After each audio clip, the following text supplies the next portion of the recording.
if the motion fails, I would like to make a motion to approve the, what's before us, the ordinance as written, which includes 7. But if it fails, there will no doubt be another motion that will probably pass. And then can 7 be brought back on a future agenda? How does that all work? Just 7? How does that work? If the council makes, following the scenario you've laid out, if the council adopts a motion that amends the ordinance and then introduces it to allow everything except type 7, which is within your power, and then that, of course, has to return next time to be adopted because it'd be changed. If that is done, then in future agenda items, you could direct an ordinance to come to be returned to allow type 7. This is very difficult because staff provided us with a 7-page report, which I believe addressed the fears. And I can imagine that the fire department is going to sign on with this if there's a danger. So I'm going to make a motion that we adopt the ordinance modifying the city's cannabis ordinance to allow for the permitting, regulation, and operation of cannabis manufacturing and micro-business facilities. Second. And the adopted and the recommended regulations. And the recommended regulations, thank you. And does that include level 7, or is that Yes, 6? yes, no. Our ordinance as written, which was amended at the last meeting and passed with 4 votes, that's the one I'm in favor of. And just clarification, would that recommendation include the same residency requirement as for the Yes, dispensary licenses? yes. And the recommended regulations? Yes, Okay. yes. Okay. Well, I'll second the motion. And it includes, as, just to be clear, Mr. Summers, if you could help me state this, it includes that this is a, what's the word? The permit is subject to, The permit would remain subject to revocation if the facts warranted with due process under the existing portion of the cannabis ordinance that allows for revocation of any cannabis permit okay. with appropriate facts and findings in Yeah, hearing. I feel that covers our basis. Does that include non-transferability? These permits are structured to be non-transferable. Okay. Okay, so there was a motion and a second, is that right? Yes. Okay. Further discussion? Well, I would move to amend it to exclude the 7th level, as Paul has pretty thoroughly explained, to do that another time. I don't see that there's any rush to do it. There are other places where this can be done, and I don't know if there's a second to the amendment, but. Second. Okay, it's then moved and seconded. Discussion on the amendment? Okay, I guess then we vote on the amendment. Oh, Yeah. don't we vote on my motion first, just for the record? No, the Because amendment. it's a moved and seconded amendment to the motion, the amendment is voted first. Then if approved, the main motion is amended. If denied, then your motion is voted on as worded. Well, this is always awkward because if I vote no, it implies that I'm voting no on, No, it implies that if the motion is amended and you vote no on the amended motion, it doesn't imply that you're agree voting with no the on the amendment? underlying issue. It says you disagree with the motion as Okay. would then be worded. You could then make a different motion. Mayor, could I just make a clarifying comment for, my understanding, be corrected, is that the yes/no vote on the amendment and the yes/no vote on the underlying motion does not preclude us coming back with another motion on the issue. Well, there are other amendments that can be made Right. before we vote on the main motion, Right, that's I'm just correct. saying Or it's- there's even an amendment to the amendment if you Well, like. I want to make sure that we all understand that a Yeah, under the. failed motion doesn't mean we can't make another motion. Under the parliamentary rules, no. You may make another motion to amend if you choose. Okay. So further discussion? If not, we call the roll? Mayor Johnston, Yes. Mayor Pro Tem Haney, Yes. Councilmember Blatz, Yes. Councilmember Francina, no. Councilmember Wyrick, No. Okay, we're now back to the main motion, as amended.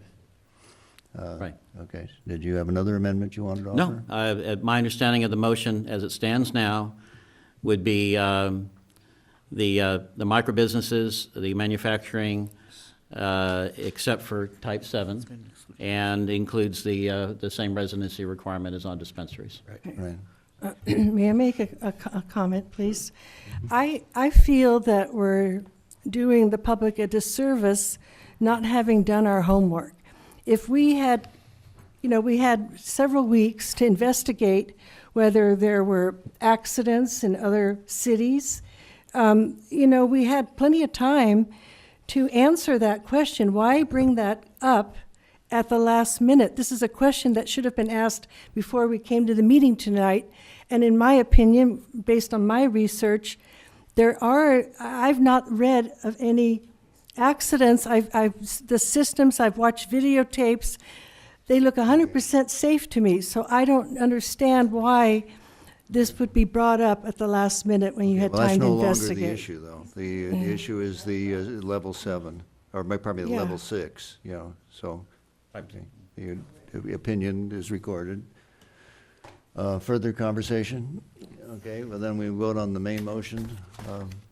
Now, what are we voting on now? Your motion. My motion, okay. As amended. As amended. Wait, as amended by? The majority vote. I'm happy to clarify for the record, if I may. Yes. Go ahead. Thank you, Mr. Mayor. What was the motion now before the council is to introduce the ordinance as amended, meaning it will return at your next meeting for adoption. As amended, the ordinance would allow type 12 licenses up to 3, which will allows manufacturing, distribution, retail, manufacturing, including types 6, N, and P, only for the 3 existing dispensaries, or in the future, a dispensary that's licensed, and also to allow up to 2 standalone manufacturing licenses limited to types 6, N, and P, excluding in all cases type 7, the manufacturing using volatile solvents, with the direction to the city manager to adopt and promulgate regulations to include a requirement that applicants be a resident of Ventura County for at least the last 5 years. That's the motion presently before the council. Now, are you saying that it includes the future regulations that the staff is going to create? Recommended regulations. It's direction to the manager to adopt regulations. It's not telling him what they say. It's When you telling say you- to adopt by the council? No, by the manager. You're directing the manager to develop regulations, of which there's a subset in the staff report, as recommended. Okay, well then I'd like to amend the motion further then. I would like the, whatever regulations are crafted to come back before the city council for approval. That's within the council's power. It's worth noting that the ordinance as drafted provides in subsection G of section 42608 that the council is directing the manager to adopt regulations, but certainly the council can take, you can take it back I don't yourself. think we should put the burden on the staff to do that, nor should we avoid our own responsibility. That's, frankly, I think that that's the way we should have started the process rather than with the ordinance. We should have had the regulations presented, but since we haven't, I would like to see. Presented in the staff report, a list of recommended regulations. Yeah. These are some. This is an excellent and extensive staff report. Are you saying, I'm sure. Are you saying that the ones that we have right now are going to be the only regulations that we have? I thought we were asking the city staff to craft them like you did the last time, in addition to whatever's been shown here. Is that, maybe I misunderstand? Well, Mayor, my understanding is that what's in what the recommended regulations are with the one addition are the provisions to be in the regulations. It's the list of stipulations, the provisions to be in the regulations. But that's a recommendation, not a closed loop. Recommendation by the council. The right. reason for the structure before you is so that the manager can, in the future, amend the regulations without having to return to the council if conditions dictate that the regulations should be changed. Right. Whether to, as has worked for the existing dispensaries, whether to maintain that regulatory approach is, of course, a choice for the council.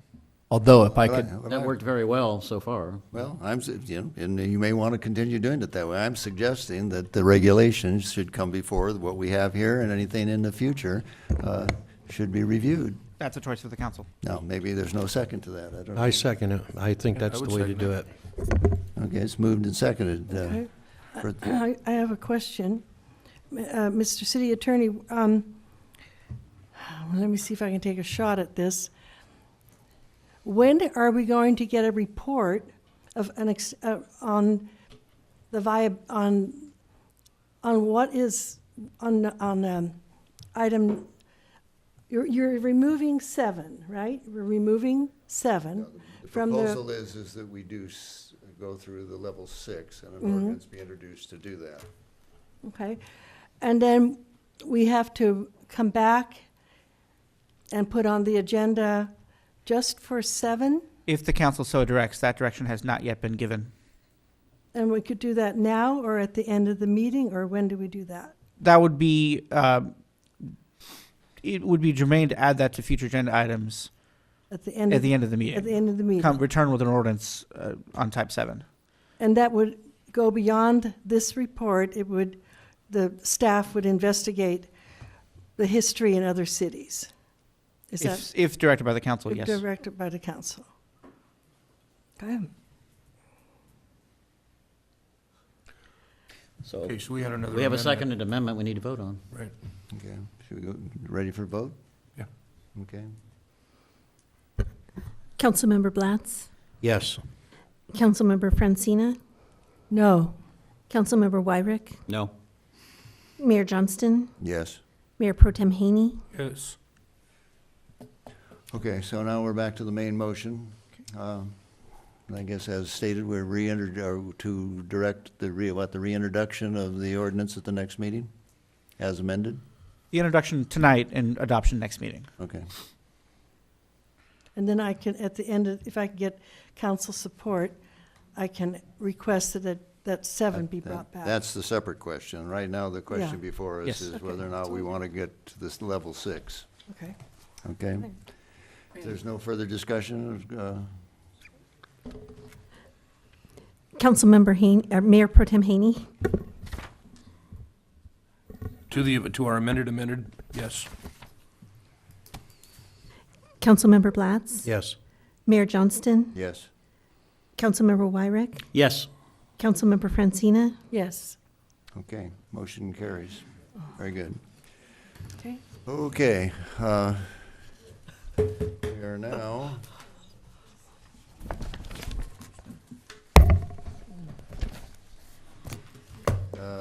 item number 4, contract review and assessment of the agreement with Sterling Venue and Ventures. Okay, I'll give a couple of minutes here to clear the audience, and then we'll.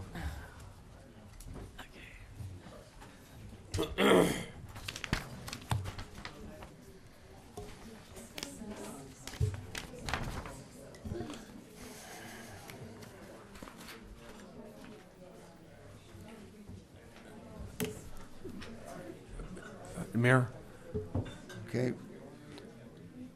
Okay, if those who are not interested in the balance of the agenda, if you'll step outside, and the rest of us will proceed. So, okay, yes, Randy. I wanted us to ask a question, if we could move discussion item 5 to a later date and actually hold it as the standalone, or wait, there's a, I'm sorry. To hold us, part of the recommendation is that we hold a study session to review the proposal and the revision of the BAB report. So can we move forward and set a date for that, to conduct that business? If there's no objection of the council, let's touch on that item. It's item number 5. There were 3 recommendations. Thank you. Can we have a motion to direct staff to set up a study session and? We have a speaker's card on that. And a motion to accept the Building Appeals Board report. We'll give the feedback as a result of the study session? Yes. Second that motion. Okay. it's Just moved to and note, the seconded. study session, as noted in the staff report, would be scheduled for the next council meeting on November 27th. I would. You think that's maybe too we should soon. have a special meeting? for Okay. it? No, I think we're talking about a special study session. Okay, That's going And to be. sometime in the new year. okay. I think it should be after we have the reconstituted council. Okay. It would be, That doesn't break your heart, does it? No. Possibly Yeah. not mine, depending on how things. Oh, we'd like you to go read the down. report, though, and make some comments for us.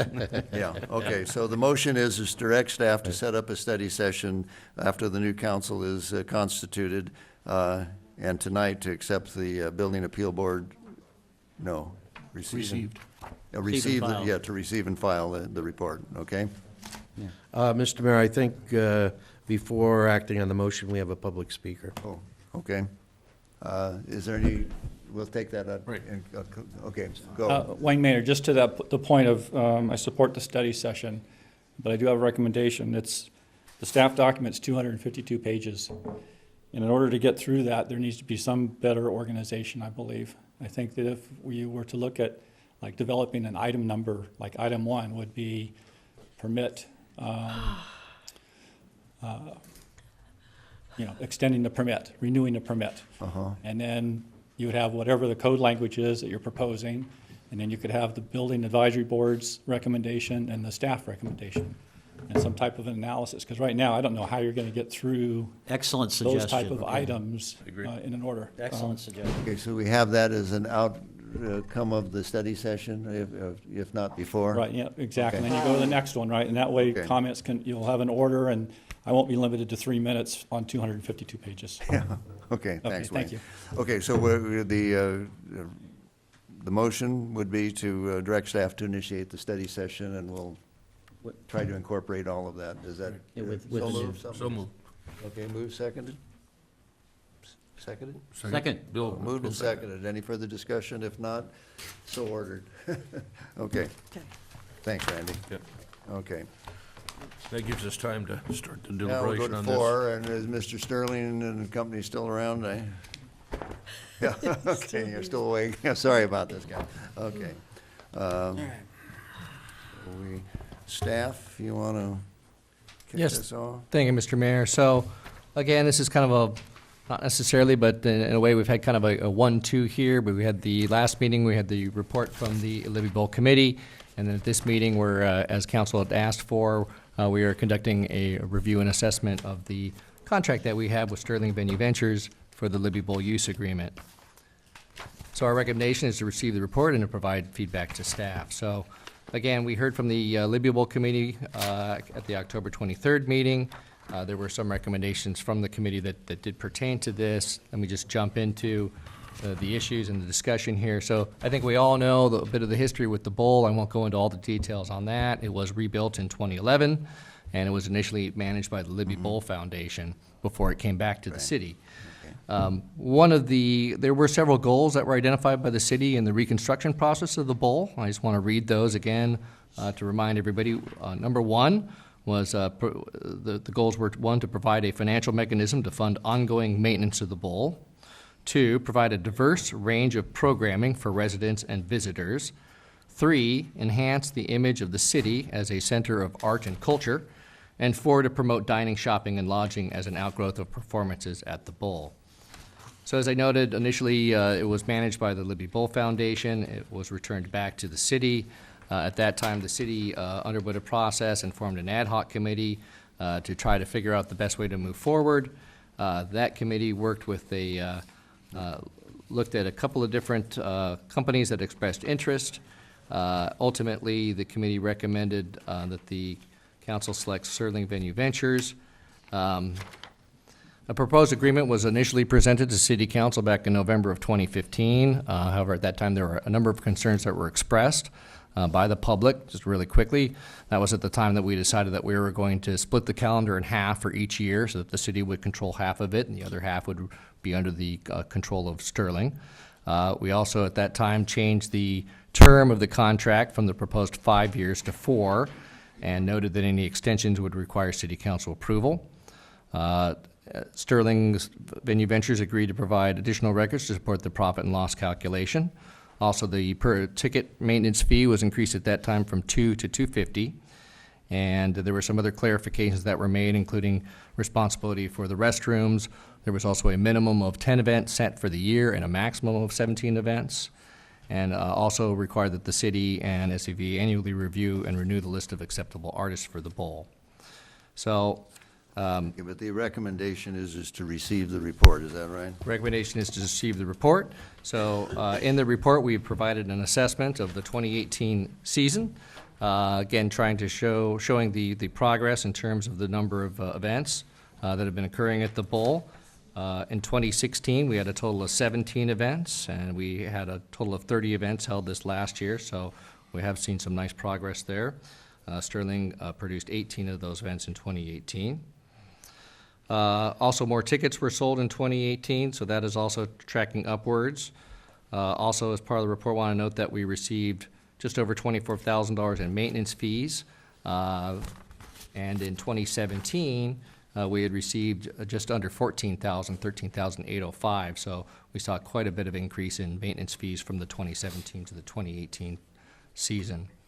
Also in the report, we did provide a breakdown on the total rental and maintenance fees collected by all users, and then also showing what our costs are coming on the other end in terms of repairs, maintenance, as well as the bowl management expenses.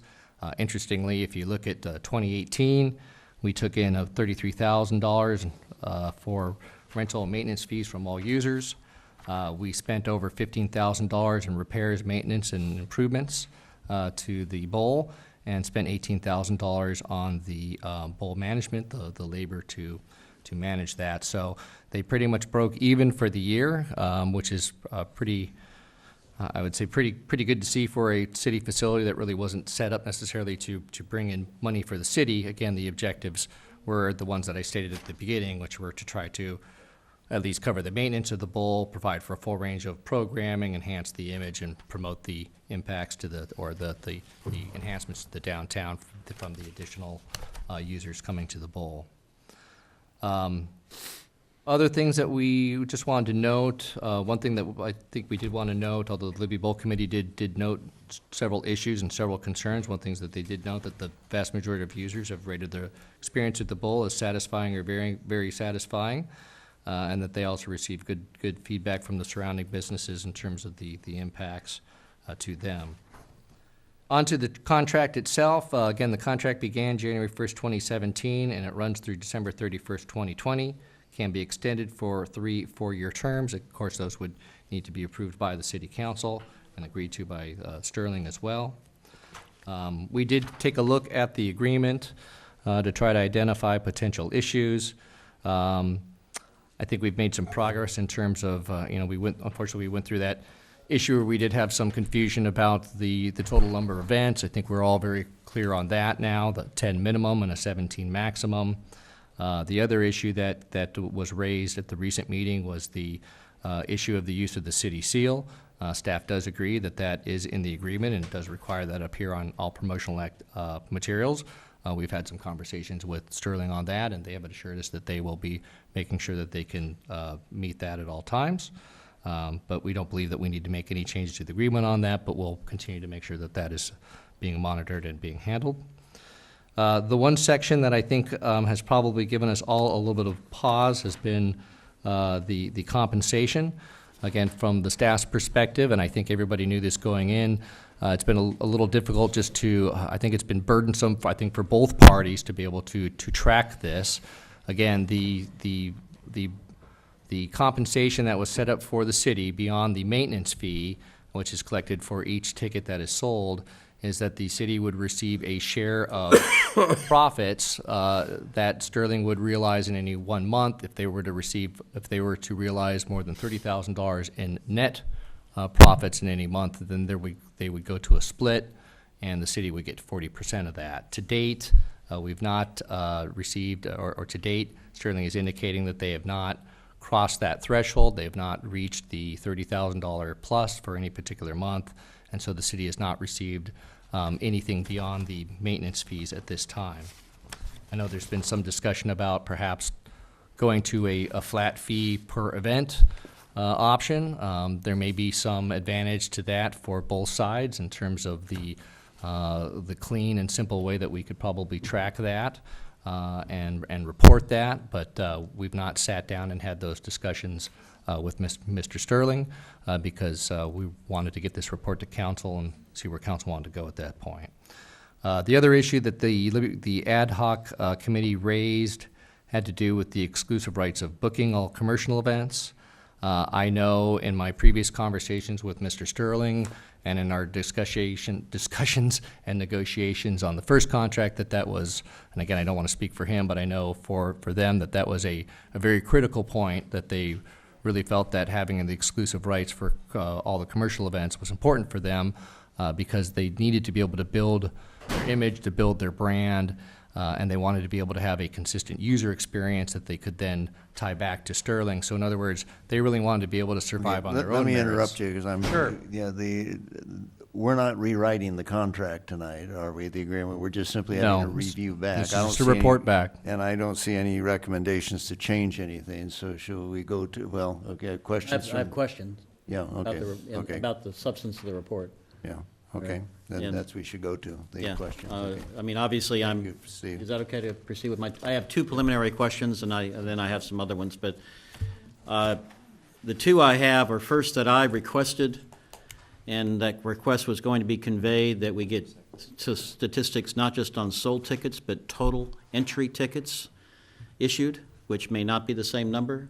Was that request forwarded? We requested that, and they have not been tracking that information, so they said they did not have the information So to that they're provide saying to that us. Sterling's saying they have no record of how many non-sold entries they've allowed? That's what we were told. Okay. And the second question I have is, I noticed on the financial reports, the only revenue is ticket sales. That's correct. We have asked them about that. Their indications were that the alcohol sales and any merchandise sales, when they did have them, were done by third parties and not by Sterling Venue Ventures. And so they did not report any income There is for no, that. and Sterling is reporting to you that they received nothing from those vendors for their presence being there? Yes, and we asked that a couple times just to make sure that we were not missing that, and that is definitely the answer that we received back.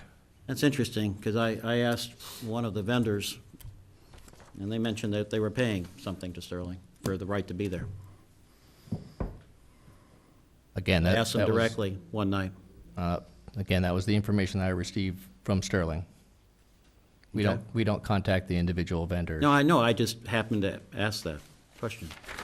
And that's why I was surprised that the revenue was only from ticket sales and not from any of the other sales activity that was going on at these events. Who authorizes the concessionaires? Sterling does.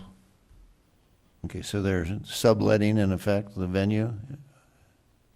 In essence, Is at there least any- that part of it, right. There's no provision in the agreement to cover that? Well, actually, the accounting, as I read it, I'll stand to be corrected, in the, that's the accounting reports that are supposed to come to us are for the event, not just for the concert activity. In fact, Exhibit B of the profit or loss by class includes a number of revenue classes. That's part of the contract, Exhibit B.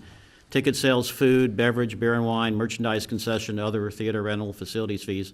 That's part of the, this is part of the contract. Right. Okay, So so you're saying- I'm just trying to understand that, so that they're having, we're saying we're having food and beverage without any payment to the, Okay, got it. going to the event is what the position is. Okay, any other questions, this I have some others, but I'll Yeah, just. okay. Nothing, okay. I've got 3 cards here, so let's get everybody, Marcy. I have, is it Mariana on deck? And then I have a Sherry O. Right. Hello again. I'm here not as an arts commissioner, but as the unofficial protector of the Trimpen Sound Arch in Libby Bowl in the park. This was 2 weeks ago, I guess already, Randy, or a week ago, the Storytelling Festival. We set up an alternative way for the Storytelling Festival to take tickets so as to avoid using the Trimpen Sound Arch as a ticket-taking spot and a repository for beer cans and trash and all of that. There has been damage to the arch, and those of you who know about the arch, it's a very, very valuable piece of public art. It's iconic for Ojai. So anyway, the Trimpen Sound Arch Committee has been tasked with doing things, taking steps in order to protect the arch and encourage and develop a different way of the ticket-taking practices for events in Libby Bowl. So I just want to read a letter we received from the Storytelling Festival about their experience with the way we set it up. We rented temporary black velvet rope stanchions, and I just want to read what their comments are about it. Dear Marcy, I did want to send you some feedback on the stanchions provided at our Ojai Storytelling Festival last weekend. We thought they were a great asset. During our children's shows, when we had nearly 1,000 students coming into the bowl, the stanchions provided our ticket collectors a place to funnel the students along. This made head counts and crowd control much easier. For our events later in the day, the ticket collectors were in clear view of the box office, so we could catch any questions or concerns and easily direct patrons to the box office for information. An added benefit was that our ticket collectors were in the shade on a warmer than usual day. The black cords made the event feel special and drew the attention of people who were in the park for other reasons. They were able to come to the box office or speak with our ticket collectors and get more of an information about our event. I added some solar lights in the evening, and while my lights were not sufficient, the concept of lighting the cords and post added a touch of glamour to the event. I would suggest that there be more permanent lights added to the location and perhaps along the walkway to the restrooms for evening events. All in all, the production staff at the Ojai Storytelling Festival gave the stanchions a big thumbs up. Thank you for providing them.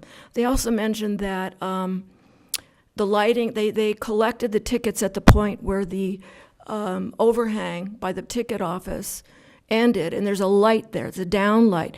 They didn't need to use a flashlight to look at the tickets, as people were like if they took tickets at the Trimp and Arch, which is not well lit, they need to like juggle a flashlight and and everything backs up. Anyway, so it went beautifully. So I would hope you would add language into the contract having to do with regulation about where tickets can and cannot be taken to avoid that big mess at the Trimp and Sound Arch and to prevent it being used as a repository for trash, and to give the people who come an experience of approaching the arch from a distance without all the visual clutter of people gathered around it and all of that. And there's some other features to the Sound Arch too that could be utilized when it's not clogged up there. Thank you. Okay, thank you. Mariana? Oh. No, you go right ahead. Take your order. You were first. So I just wanted to say that I have expressed my desire and ability to help any way possible for the ball. I wanted to say that we can't really write that in a contract, but consistency, it's really important. And consistency can be by having the same people running the ball, by having someone, a manager running the ball. I know that right now we have a temporary manager at the ball until the 31st of December. We talk so many, in our meetings, we talk about the fountain, we talk about the ushers, we talk about all of the ticket sales, box offices, places, all of that. But nothing can be worked without negotiations. We really need to negotiate this contract, and we really need to negotiate this contract in order to benefit our community. And our community will be benefited by having locals being at the ball, being vendors at the ball. You mentioned about the wine and, like beverages and also food. These are, Sterling is controlling this. It's not OBC or it's not any of the local vendors. I'm just here. I can help, again, any way possible. So that's all I wanted to say. Thank you. Sherry? I'm not very schooled in this format, so forgive me. Sherry Owen, I'm an Ojai resident. I'm passionate about this, as you know, and I wanted to ask what the communication is about the signage. Last time we talked about the little rock wall down here that's gonna have a light on it, the cars passing by won't see, because it's, I mean, progress moves forward, and we all love Ojai, and it has its format for keeping it quaint and Ojai-esque, but change happens, and a visible sign from people coming in. You know, half this town doesn't even know there's an amphitheater back there. They don't even know it exists, and that's just wrong. I mean, if you want more revenue, I would consider giving us for multi-purpose use for emergencies and fires and everything else, but signage to welcome people from out of town. The local restaurants and shops love our concerts. They love people coming in, and we do have to, I'm sorry, rely on our tourism and people coming in from out of town, because things are expensive here, because we have to bring it in, and a lot of the locals can't afford to go to them. So yes, they get, I mean, we're serving everybody. We're serving our locals, we're bringing in revenue, we're massaging the fortune of our restaurants, and I'm really concerned. My big thing is the signage, the allowance. How can you tell a restaurant, no, you can't put up, see that big wall? Maybe you can shine a light, but you can't put your name up on your restaurant. You can have it on the window of your doors as you walk in. Who's going to see that? Who's going to know it's even there? It's a great restaurant, but there's so many restrictions here. I feel like a lot of the process is archaic, and you need to loosen it up so we can move forward. And it's not going to destroy it. We're not going to have posters and banners and everything everywhere. We're not going to junk it up like Venice Beach or something, but we need to support our community, and when we bring in people from other places to enjoy what we have to offer in the arts and the healing modalities and music and the originality that is here from this incredible vortex, that, I mean, they know where to go and where to find it, and that it exists. We can't have a sign out in Casita Springs because that's another jurisdiction, at the Y because of some other thing, but we need it. We need something to happen along those lines. Please, thank you.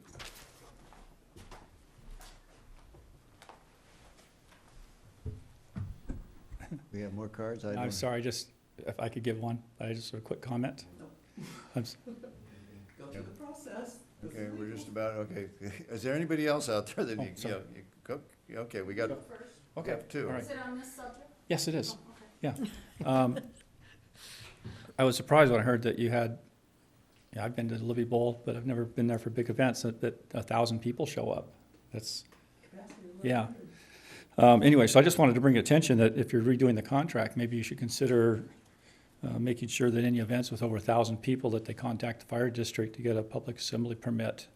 There's specific requirements in there for crowd managers. There's a State Fire Marshal bulletin I just pulled up that it says the trained crowd managers can potentially be the difference between a successful event and a disaster. Trained employees equipped with comprehensive emergency plan can assist in successful evacuation and provide safe entertainment venue. And the crowd managers are required, trained crowd managers are required when you have 1,000 or more people. So I think that would really be something that should be, if they're not doing it now, they should be.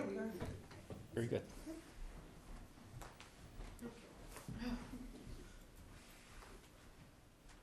All right, Christine Golden. I am speaking now as an arts commissioner.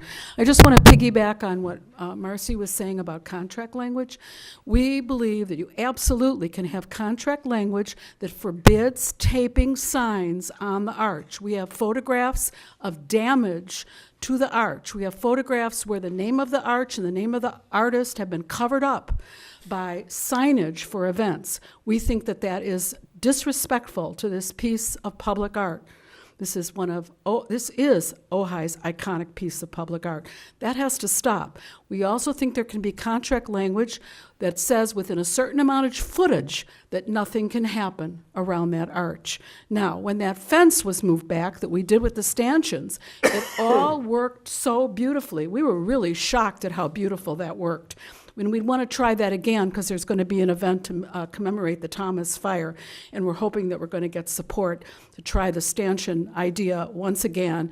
This time there will be 3 food trucks, and we haven't had a run to see how that will work, but we have an opportunity to try this before something permanent is done to move all that activity away from this valuable, valuable piece of public art that should be playing when people come in and go out. But when Ticket Take-It is going there, they don't want it playing, so it gets turned off. So it just doesn't work. So please put something in the contract so the users know they cannot tape signs on the arch's base. And if you want to see the damage, there are pictures queued up back there. We could actually show them to you now, or we can email that to anyone who's interested in seeing what I'm talking about. Thank you. Okay, Thank you. I want to ask a question.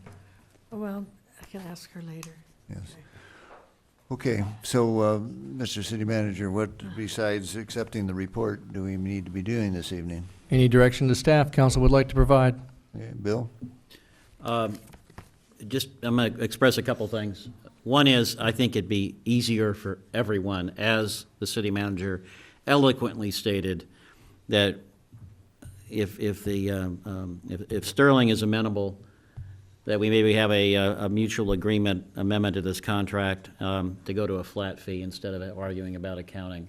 I just, I don't know what the feelings would be on that, but I just in terms of the staff time at our end and everything, it just makes a lot of sense to me. That's the first comment.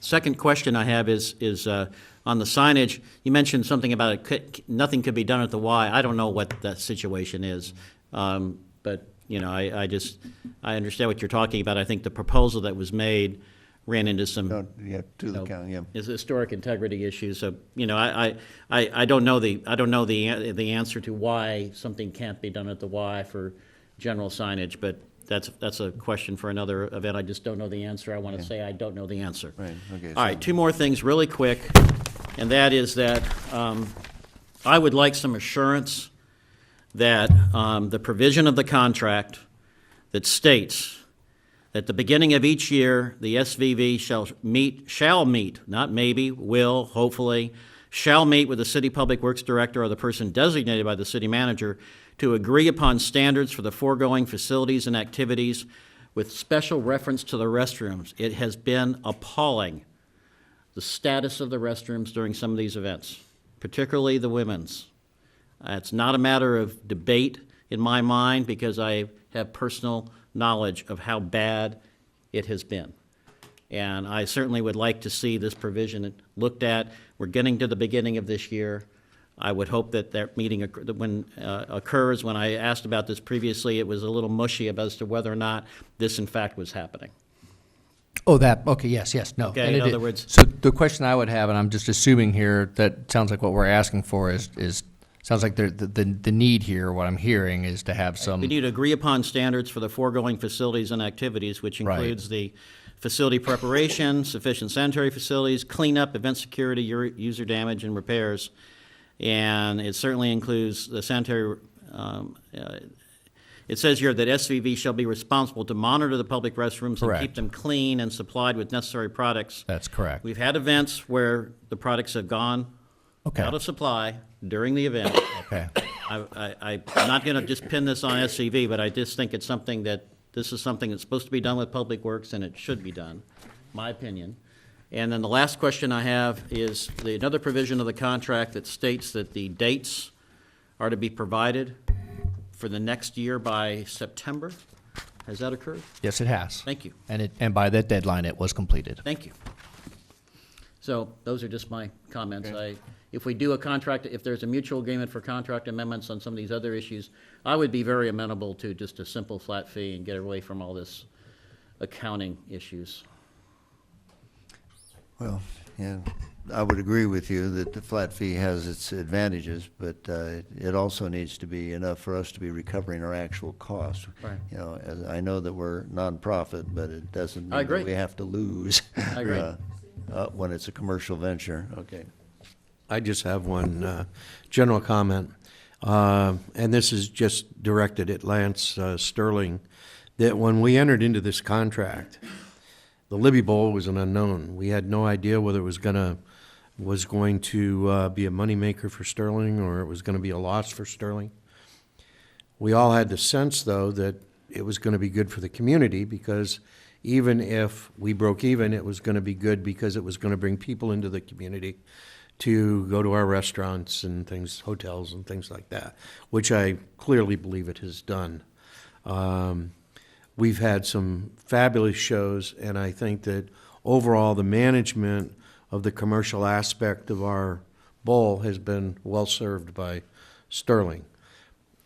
Should we tweak this a little bit after we have a few years of history? Sure, after we have a little bit of experience under our belt. But I think given the contract and given the understanding that when we entered into this, there had never really been any commercial venue action there. In fact, it had been just the opposite. The place was sitting there dormant for years after we had spent millions of dollars on it. It's come a long way.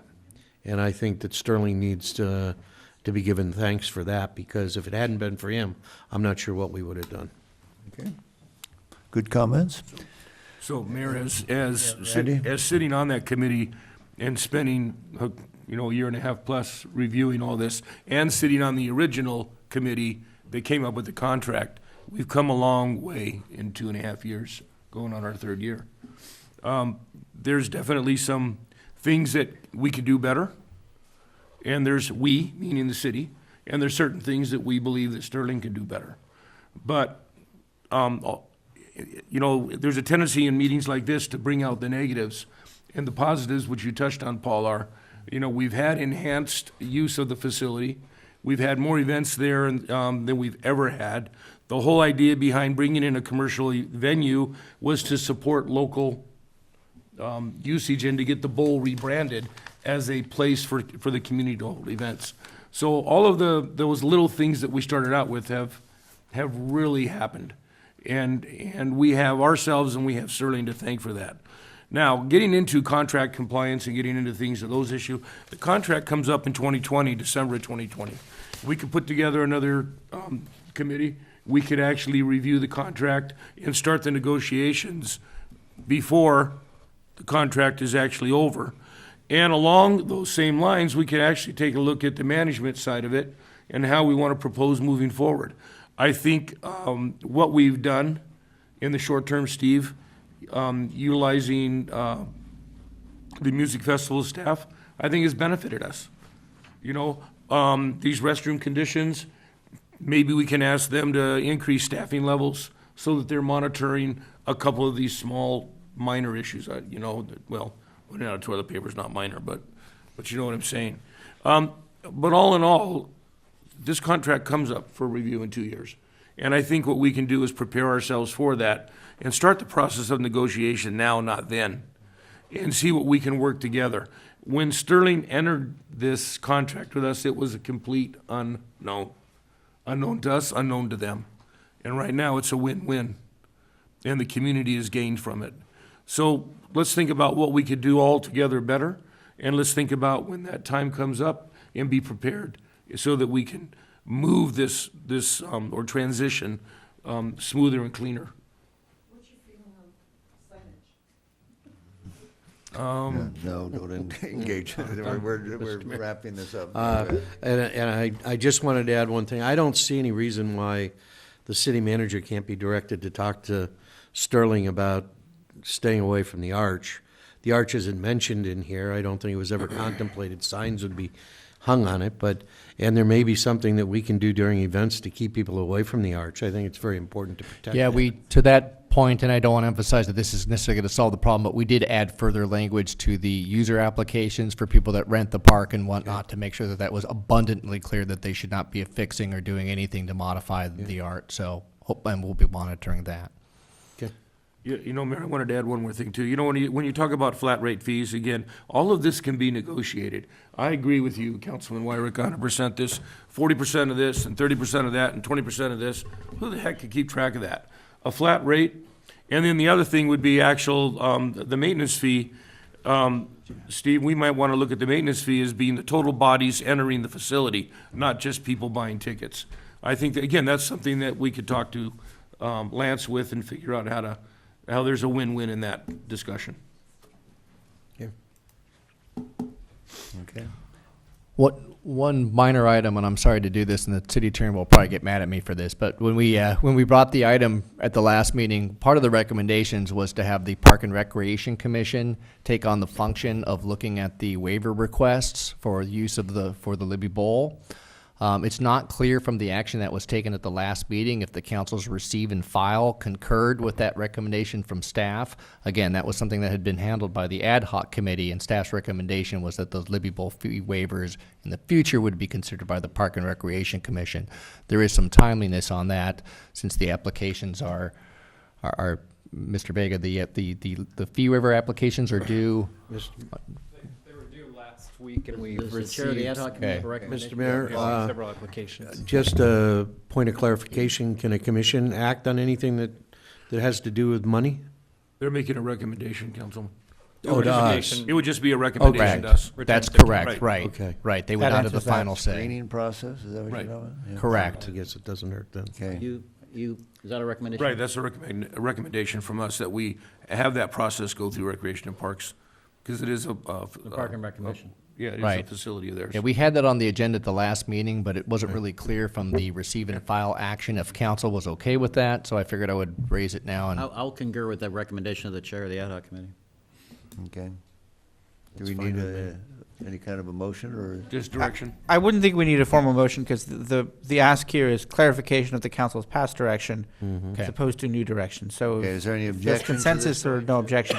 No objection. Okay. And Thank you. That's sort of a pre-screening process. and Yes, with a sir. recommendation. Recommendations go on would the still come consent to agenda council. Unless there's some issue. Okay, so we done with this item, and that means we are concluded for the evening, except for doing our reports. So, Paul, do you have anything to report? No, I don't. Okay, Susan, do you have anything to report? Yeah, in case you didn't hear it, Sandra Bullock donated $100,000 to the Humane Society. Who did? Sandra. Bullock. Bullock. Really? My Dutch pronunciation, sorry. Did we ever get a report from Chief Freihoff how the WeedCon event went? Do you know? Yeah, it went, there were no issues. Everybody complied. There were some minor issues, I think, with signage, and those were worked out. The chief attended the event. Again, they had no issues. It was lightly populated. The applicant was very cooperative, and so that was that. Good to hear that. And then, That came off a utility pole down on Ojai Avenue this morning. Thank you. Oh, was that the next event? No. Yeah, right. Okay, my other That's things the are- early advance notice. I guess my other, when do I bring up about public comment, now or future agenda items? Future agenda item. Okay. Okay, just to report, anything you've attended that you think we should know about? I can't think of it, I'm sure Okay. there is, but. No, sir. None? Bill? I did my first AWA facility tour today. Oh, good. That was very informative, and I would recommend Water anyone reuse? else. Huh? The reuse, Yeah, there were several Reclamation. facilities on the tour all day, and it was very informative, and I recommend it to any of my colleagues that want to get educated more about water. It was very useful. okay. Thanks for coming. City manager, do you have anything? Yes, I do. First off, I wanted to let the council know that I did attend a hearing before the, joint hearing before the Board of Supervisors and Planning Commission, and your mayor was there as well, regarding the county's general plan update.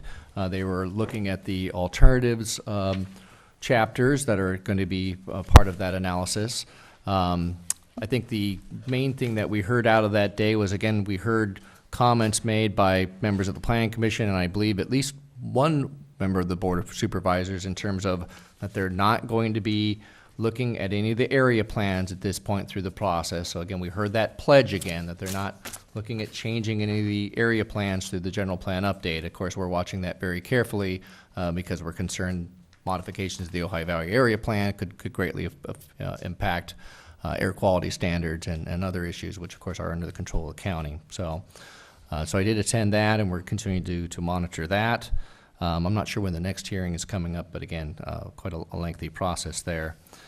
Also wanted to report that we did receive This is a bit unusual, but I want to bring it to the council's attention. In fact, we just mentioning the livable fee waiver process.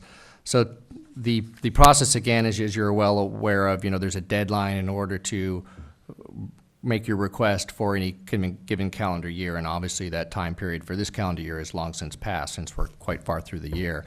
However, we did receive a request that I wanted to bring to the council's attention, and I would recommend that the council consider this at a future agenda. But the request is for a livable fee waiver from a group that is working to put Thomas Fire one-year remembrance event on. So again, my request is simply for the council to agree for me to put this on the next agenda. Their event would be December 1st, but of course they are trying to get an answer as to whether or not the city would be amenable to waiving the fees. Considering the event and the situation, I felt it was at least prudent to bring this to the city council to see if you want to consider it. So it is being put on by Totally Local VC and the Local Love Project, along with help of Ojai, Greater Goods, Thomas Fire Help, and Upper Ojai Relief. So it is being done as a nonprofit fundraising event, and they are asking for a fee waiver. So I didn't want to just flat out deny that because of the substance of it, but wanted to ask council if you wanted to consider that at the next meeting. I do. It doesn't matter to me. whether we do or not. I'm fine with it. Okay? Looking at it, yeah. Right. Yeah, you need, Right, we would put it on the Need an next agenda. application. Okay. Yeah, we'll include the application with all the information Not on a it. yes or a no, we'll look at it. Yeah. Yeah, we'll make sure we include information about the requesters Yeah. as well. but have they reserved the bowl? They have, right? They have put in, yes, they have We put don't in, hang them up, okay. no, they have put in an application for the use of the bowl in the park. Yeah.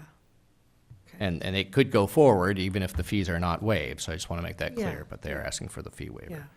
Yeah. Also want to note that we do have,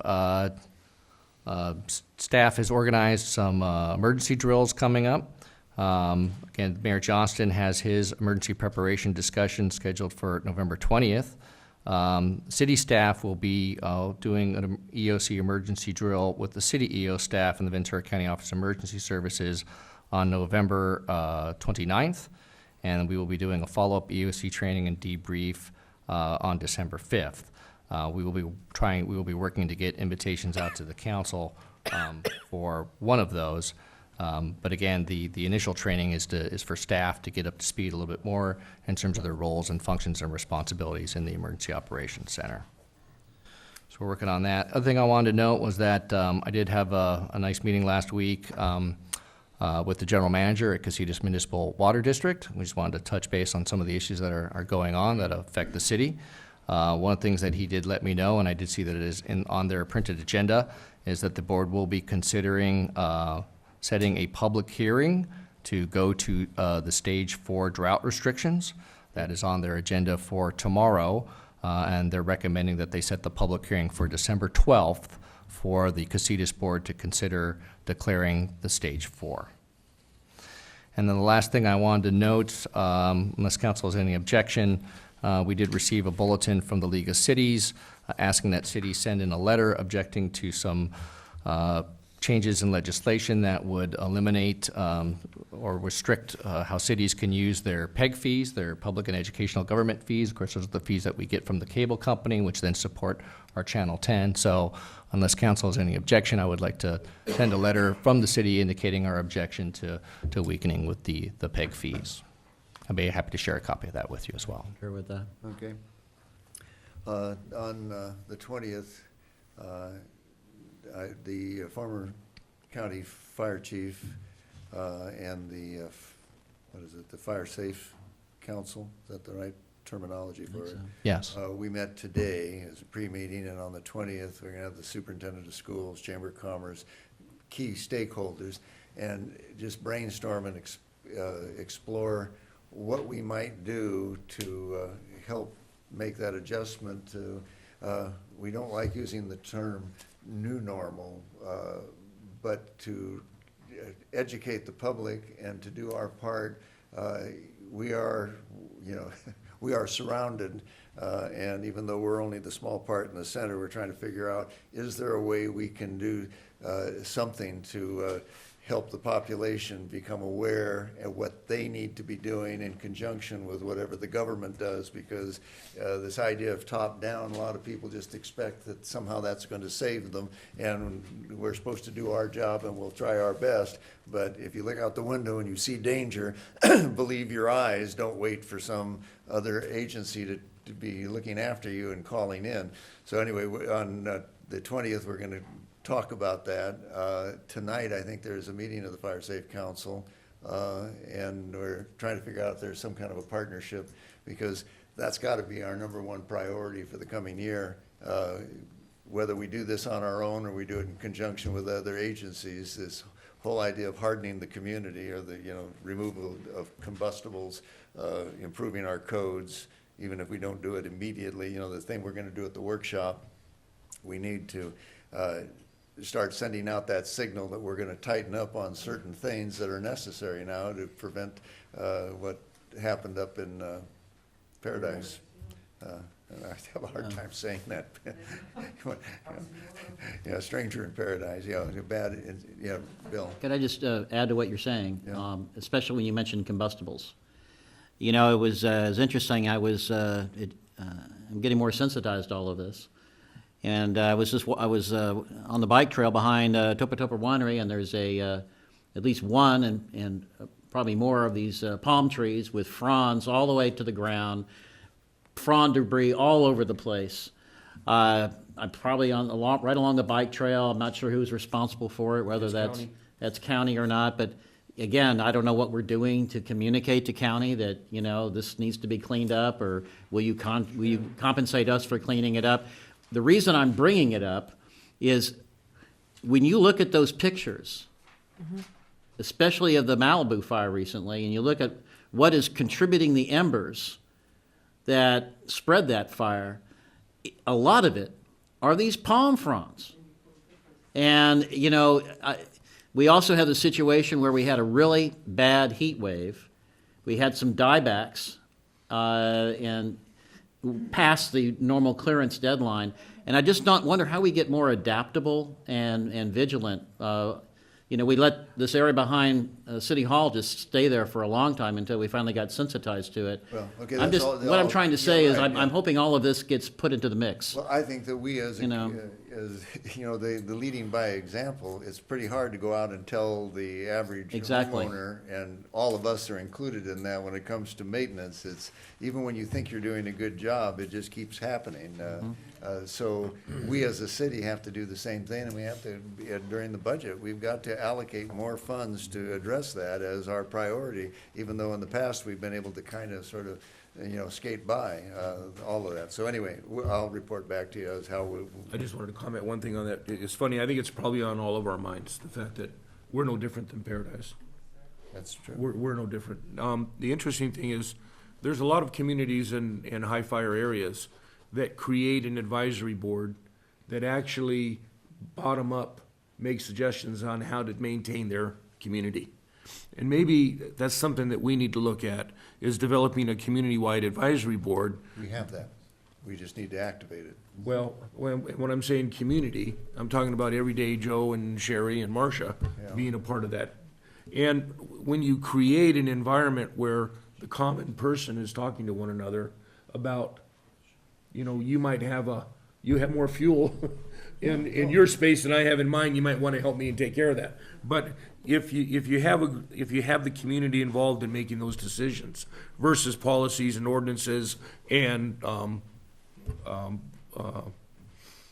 code enforcement driving around, we might have a better chance of surviving. But we need bottom up and top down, and Right. the conversation today, if you're familiar with the expression herd immunity, the anti-vaxxer movement, I guess maybe doesn't buy into this, but the idea is you get below a certain point of people who are not doing their part, then the whole herd is exposed. Right. Well, that is true in the fire situation. This idea of checkerboarding, one person does it, the other person doesn't.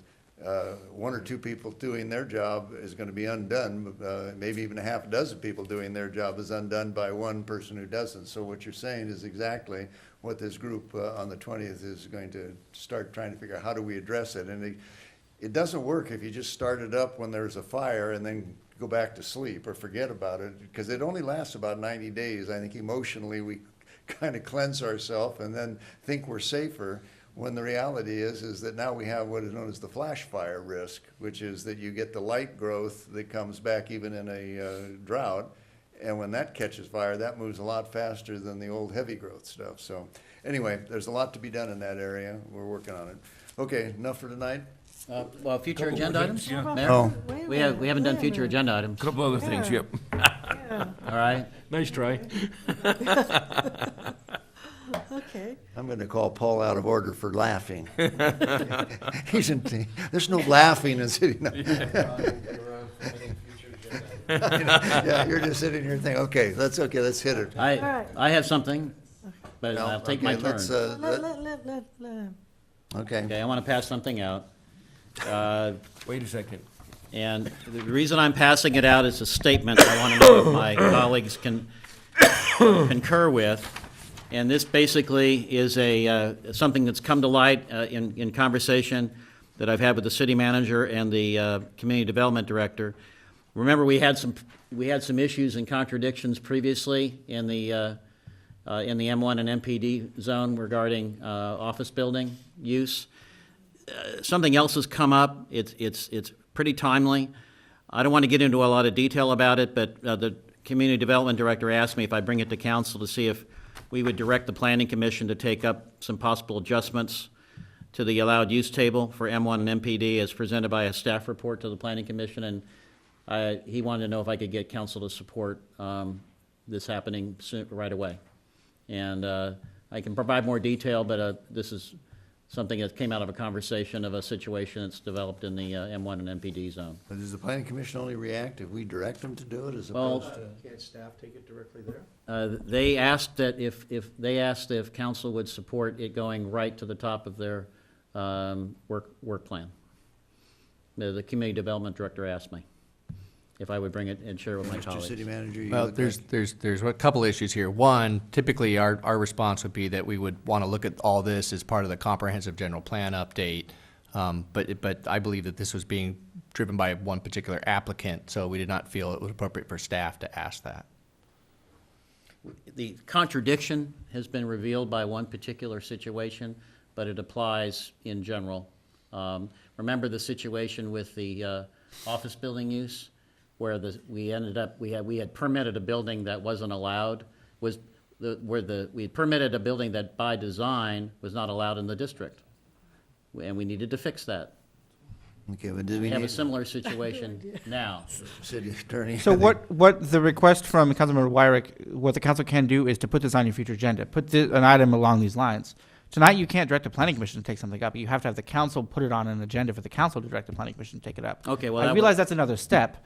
All right. The key is that If the staff that's what can't- you're asking for. Yeah, if the That's what city he's asking. manager thinks it's necessary. Well, the answer, what I'm hearing, not to put words in Mr. McClary's mouth, is that staff has considered this and doesn't see it as necessary to move forward.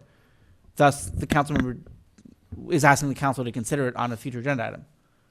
Steve? Well, I want the Correct. planning commission to take it up right away. And we did provide that direction with the previous contradiction that came up in the code with respect to the office. What is the city To manager the planning saying without commission to having take it people up right putting away. words in his mouth so I can understand what we're Yes, talking about? yes, I mean, Mr. Summers summarized it quite well. I completely concur with what he said there. I don't disagree with any of that. So if council desires, I think the ask is fairly simple. It sounds like one of those fairly quick things that we could put on even at the next agenda if council wanted to, if council wanted to take up the item of giving that direction to planning commission. But we think that should come from council. The planning commission won't act when you and the community development director come to them and say, this is a problem, can you work on it? I'm not quite sure why everything has to be directed to be done. Maybe I'm missing something. And it's a problem that needs to be addressed. I would hope it would happen the way you talk about. It's a clear problem. Let's get the planning commission to address it. What, is staff not thinking it's the same problem that, Same priority. or the same? No, we don't really see it as unfolding the same way. So we need to put it on the agenda and find out. All right. Whatever the Right. difference. Okay, thanks. All right, and then could I have a couple other, in terms of future agenda items. I want to make the request that let me just put it this way. Is staff going to bring to the planning, here's a question. Is staff going to bring to the planning commission the issue of the PL zone, allowed use definitions on its own, or does that need council direction as well? I don't believe we have direction at this time to do that.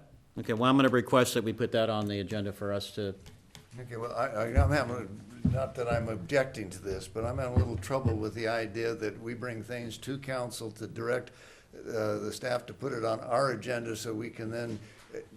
if it's a problem, why won't staff just go ahead and do I it? There's a difference of opinion. There's a difference of opinion as to whether it is a problem or not. Some council members believe that it is. The rest of the council has not had a chance to opine on an agenda item on which the public has had the chance to comment, and staff is reluctant to take direction from individual council members. We had a statement from the community development director, there's an inconsistency between the zoning code and the general plan. Okay, well, Period. That's a staff statement and testimony. Why isn't that sufficient, if that's the opinion of the community development director, for that inconsistency to be brought by staff to the planning commission to clean it up?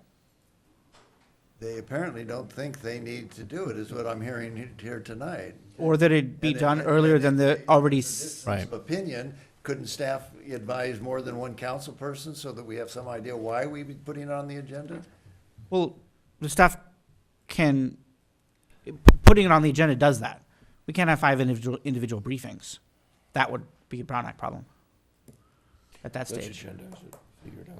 Okay. I hear what you're saying. I agree with the mayor. Yeah, I hear what you're saying. I don't. Is this what you we're gonna know, be I doing mean, from here on in?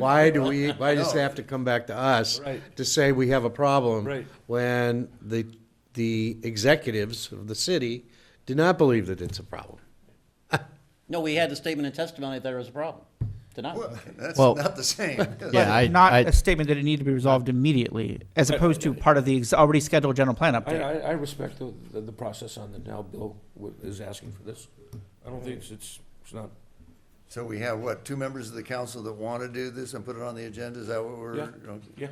All right, then we will. I'm fine with that, yeah. If he thinks there's a problem.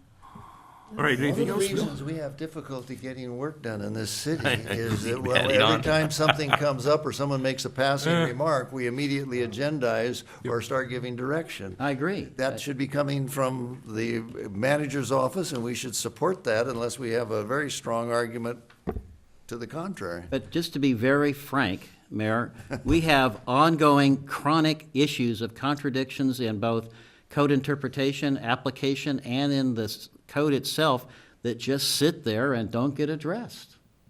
It's That's true. There are multiple issues of that, and our position is that we should be looking at those comprehensively as part of the general plan update, not at one particular application. Well, Yeah. I respectfully disagree that everything has to be postponed until a general plan update when we're talking about inconsistency within the code itself. And we'll never get over the inconsistencies if we never deal with the general No, plan. This is always the argument. No, so- I fundamentally disagree that if you have like if you have a reference in the code to a code reference that doesn't exist in the code anymore, why do you have to wait for a general plan update to fix that? Sounds like it's an administrative task to solve it. But you have to go to amend the code, you've got to go through a process, and it's not happening. So, Mayor, this was one of these, this was one of those little sidebar discussions when we talked about planning, reviewing Okay. all of their ordinances, and then they come back to us and Let us they want us use- to hire someone to do it We have for 3 them. people that want it on the agenda. Yeah, let's just use do this, it. let's use this as a Learning. laboratory experiment as to what's wrong with the process, as well as trying to solve this one thing, okay? I agree. Okay, it goes on the agenda at some point. I have 2 things, real quick. I'd like to see us, and I don't know who to direct this to, either Steve or to council, but I think we should have another joint session with the school board. In 2019, Pardon me? 2019? For 2019? Yeah. And then it's interesting that Steve brought up the stage 4, but I think that the public deserves a meeting, a joint session, if we can, with OBGMA and Casitas Municipal Water District and City Council on a city facility, having open discussion about stage 4 and the impacts it's gonna have on the community. I don't know if they'd be willing to do that, but I think we should ask. Okay, Susan, you had something you... Yeah. Do we have concurrence on that request from Councilmember Hain, from Mayor Pro Tem, excuse me? Well, why don't you inquire and see if there's any issue Okay. of not Yeah. doing it, because it does seem like that at some point Okay. there needs to be a little Happy to do that. explanation of... And we'll as reach to out to what- the school board as well, see if there's a joint meeting. Okay, thank you. Okay, I think I have 4 things. Okay, first, I want to repeat my request that we go back to public comments at 7 o'clock. I don't know if there's any support for that, but I just find it increasingly disruptive to have it in the middle of an ongoing discussion. I can't force you guys, but I don't understand. I never understood how it saves time, except for that there's fewer speakers. Okay, so there's that. Do I need to put that on an agenda, or can we just decide that? The agenda is structured by the city manager and the mayor. Each meeting, the council can adjust the agenda, so you could either ask that the council put on a future agenda item to amend the protocols to undo the current process, or at each meeting, as the agenda is approved, make a motion to amend the approval to Yeah, kick it earlier and see what the council does. No, I wouldn't do that, because it says on the agenda, time certain, 8 o'clock. But the agenda can always be amended. I know, but Well, that's not within the fair confines to of me, what's that's there. not fair to the public. But I understand that point, yes. Yeah, yeah. In that case, it'd be a future agenda item to amend the protocols to fix that, as directed by the full council. Well, let me just make one comment. We seem to mix the concept of town hall meetings with city council meetings, and they are not the same. And when we do it as a town hall, everybody thinks everybody else is entitled to their opinion all at the same time. This idea that it's not democratic at a business meeting of the board of directors of the corporation of the incorporated city of Ojai that is here at 11 o'clock at night is, in my view, nonsense as far as being anti-democratic as it was characterized tonight. The order of the agenda that you're speaking of is certainly something that we can discuss. I don't see why, personally, I don't see why, whether we do it at the end of the meeting like some jurisdictions do, which is really inconvenient to the public, or if we do it at time certain, which should be a convenience to the public who has thought about things and said, gee, I need to go talk to the city council. They'll be here, they'll fill out a card. But the idea that every time anything sort of floats in, oh, that reminds me of something, and then they immediately get up and fill out a card, how does one control the length of meetings? These meetings really should not go past 10 o'clock, and yet they do. Yes, yet they do, even though we changed the time to 8 o'clock. Only I because looked- we're allowing this amongst ourselves Okay, tonight. Yeah. Well, What's your third? I looked at a lot of, I mean, I'll keep on looking at other city council agendas, and I don't, I mean, they don't put public comment in the middle of a meeting. Have you found a city that does that at 8 o'clock, time certain? I haven't looked, What but are I your can other- tell you it runs a lot better I this just wanna way. go What are your other back to- concerns? We know that this is a big concern of yours. Yeah, I just find it, it's just disorderly. It creates confusion. And, you know, right now, so far, we've done well. We've picked up where we left off. But if this becomes a habit, a day could come when there is a public issue that a lot of people speak on. That does happen. Or we could be in the middle of a discussion where it's really just, I don't know. All I can do is express that I find it disruptive. I dread when 8 o'clock time certain comes around and we're in the middle of a discussion. That's all. Okay? All right, evidently you guys are fine with it. There are times when It is. will be a problem, I Right, understand that. and we're not doing it because we don't necessarily think it's disruptive. It flows from the standpoint that when we have it at the beginning of the meeting, people will come up and talk about things that are gonna happen later in the meeting, and it's an inappropriate time Well, for them to talk about it. I think that can be controlled. I don't see any reason why we can't make clear that this is not the time to speak. That's the problem with communication, in my opinion. We ought to be able to make clear to the public that they can only speak on items that are not on the agenda. And if they start in, then we can send them back to their chair. That's my opinion. Okay. All right, and then I wanted to ask this, how the city attorney, I might need your help with this. Sure. I do want to bring back, if possible, at the next meeting, Councilmember Blatz said that you wanted more research, right, as to issues with type 7. So could we have a more extensive, a fact-based report on if there are accidents and how long other cities have done this type of manufacturing? Is that? That's a valid request. my Under request. the protocols, if another council member concurs, it would be added to the agenda. Getting a detailed analysis of city by city by city would be a significant amount of staff time. Calling around to the local cities that have had these for some time and seeing what their experiences have been is a more reasonable task. Yes, okay. Will you- I would concur with the more reasonable task. Yes, the more reasonable approach, okay. And we can also do our own research if we're. And so I understand the request, that would be to add to the agenda for next time a separate ordinance amending the other ordinance for introduction, or just a report? A report, I think. I think a I report. don't see anything's going to change between No, now and 2 weeks from now. Right, but a report would be helpful. I was not Report. looking for research. I was looking for time to pass and for experience to tell us what's going on. Well, that's part of the report, to see what experience other cities, like right now, I don't know how long other cities have been doing this. You know, I would concur with a reasonable time investment report for Yeah. some more information, not any particular action with respect to the ordinance. yeah.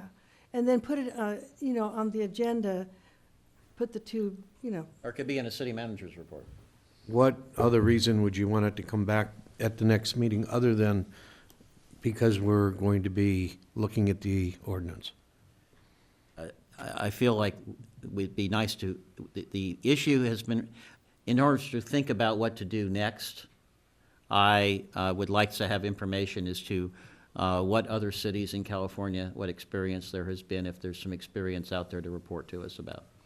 So why can we not just direct staff to provide that information to all members of the council? We don't have to agendize everything in advance of getting the information and then end up spending the whole evening. I wouldn't have any problem with that either.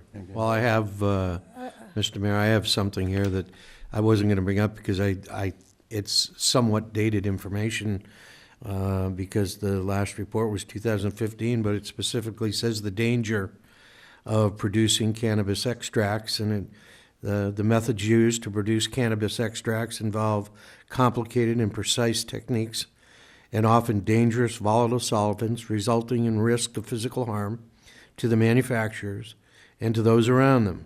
And it goes on to state that. This was from UC Berkeley. Well, this doesn't have anything to do necessarily, I don't think, with the existing law that's just gone into effect. But they're talking about manufacturers of the oils and things like that, butane, hash oil. The major burn treatment centers at 2 hospitals in Northern California reported in 2015 that nearly 10% of all the severe burn cases were attributed to butane hash oil explosion. But you don't Councilperson know- Blatz, that's specifically before any licensing. Yeah. That's why I didn't bring it up. Those are unlicensed activities. Hold on, that is specifically why I didn't bring it up, but it still shows that there is an intrinsic danger to these volatile I substances. A understand, but that- discussion of the item, What I'm trying to say is, that's exactly the kind of reason I would like to have a report of the experience with licensed facilities. Okay, so we were all in agreed that whatever information can be gathered. About licensed facilities. About the 7th. Personally, it doesn't make too much difference to me right now what we would find out right now. I don't think that this is the only place in the world where this can happen. I think that there's already a place that's fairly local. We haven't even gone into test. Okay, well, now we're deliberating. Yeah. No, we're testing labs. So when you're, if it's going to be on an agenda, I hate to burden the staff with trying to get information that's not yet available.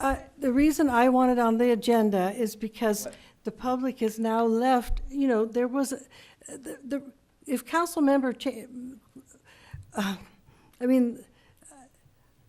I know we're not supposed to be discussing this, but if you can possibly put it on the agenda, that's my preference, because I think the public deserves to know.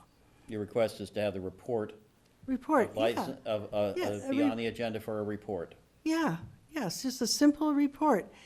Well, Be received and filed. We're bringing the item back for second reading. We could include that in the staff report as Yes, information. that would if be council good. so wants. I think that's fair. That makes I think sense to me. That makes sense. Thank you very much, yeah.